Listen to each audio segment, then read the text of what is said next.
Hey everyone, welcome back to AFC Game by Game. This is my review of Arsenal's 2-2 draw with Manchester City. A different game today, a different game to talk about. Arsenal haven't lost, so it's going to be a bit more, I was going to say uplifting, but it's not going to be a bit more uplifting. Of course, there's going to be a bit of depression, a bit of misery, but today we've got a few positives to talk about, so it won't be all bad. Arsenal put in a out of sorts performance. It was a really odd game, a really peculiar game that we tend to see Arsenal put in at this point in the season. It was very reminiscent of Arsenal's draw at the Etihad this time last year. Alexis Sanchez scored a fantastic goal in that game, but today it was a massive game going into it in terms of finishing in the top four for both sides. With Chelsea dropping points at home to Crystal Palace yesterday, if City had won this game and then gone and played Chelsea on Wednesday night and got a win, it would have blown the title race open massively.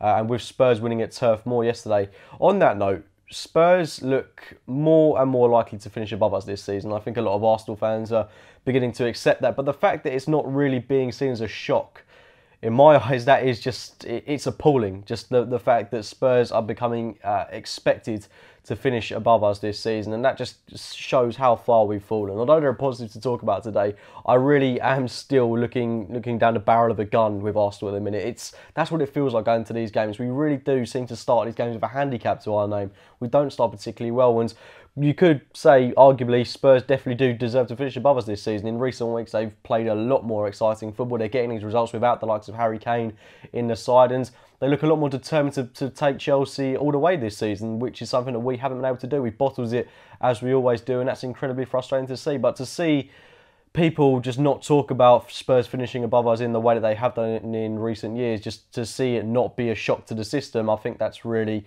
quite telling of where we are as a football club at the minute. But relating back to today's game, City wanted to go into it wanted to get the win out of this game. I think that was evident with their team lineup. Some very exciting players in their team. Started with Jesus Navas at right back, which was an odd one. It seemed to be Fernandinho on City's team sheet that was lining up at right back, but instead it was Jesus Navas. I thought he had a very, very competent game at right back. I thought he played really well, but they definitely put out an attacking team that was going to cause us harm in this game, and that's exactly what they did. 5 minutes in, getting a goal through Leroy Sané came out of absolutely nothing. City did play some very good football in that opening 5 minutes, but to concede so early on and so simply, I've got to watch the goal again. But the way it just seemed to occur, Sané got the ball, just one through ball, completely carves our defence open. Mustafi nowhere to be seen. Bellerin nowhere to be seen either. Sané takes it round David Ospina and with a tidy finish makes it 1-0 to Manchester City. Sané today for me was absolutely impeccable. Had a great game. In a way, I'm incredibly envious that City have got the players like Leroy Sané, Raheem Sterling, Gabriel Jesus, players that I wish we had.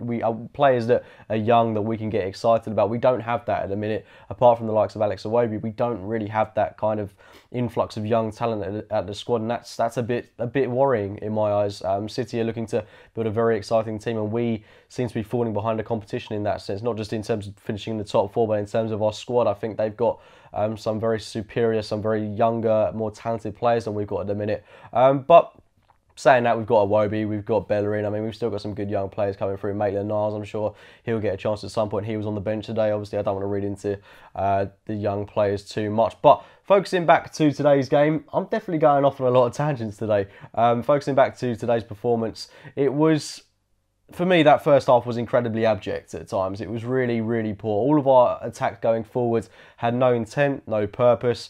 They were lacking in potency. They weren't particularly exhilarating. We couldn't string two passes together. Our midfield, it was interesting to see that we had Xhaka and Coquelin. It was very combative in the midfield. It was very defensively minded. Coquelin, he was pretty shocking in that first half, to be frank. In the second half, I thought he came into his own a little bit more, won some very good tackles after we got that second goal through Mustafi. But Xhaka pinged some good balls about. It wasn't the most exciting of midfields. I'm not a fan of Xhaka and Coquelin playing alongside each other. No mention of where Ramsey was, no mention of where Oxlade-Chamberlain was. Very odd one, that. And again, Lucas Perez not in the team, who's nursing an injury as well. So, yeah, we were without quite a few integral first-team players in my eyes, and that midfield certainly suffered. There was a severe lack in creativity going forward.